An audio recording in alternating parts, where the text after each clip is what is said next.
नमस्कार, मी स्वरूप महेंद्र साळवी. आज मी आलोय माझ्या वेरळ या गावी गणपतीच्या सणाला. आज आपण बघितलं तर एकत्रित कुटुंब पद्धतीचा ऱ्हास होत आहे. पण माझ्या नंदनवन या घरामध्ये 5 कुटुंब वास्तव्यात आहोत. एकूण सदस्यांची संख्या 34 आहे.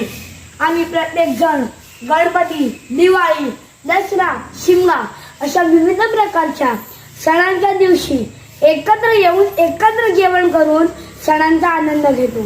आपण अशाच पद्धतीने विचार केला तर विचारांची देवाणघेवाण आणि सणांचा आनंद घेतल्यास एकत्रित कुटुंबाची संस्कृती जपता येईल. यासाठी मी माझा व्हिडिओ बनवला आहे. लाईक, शेअर, सबस्क्राईब करा. धन्यवाद.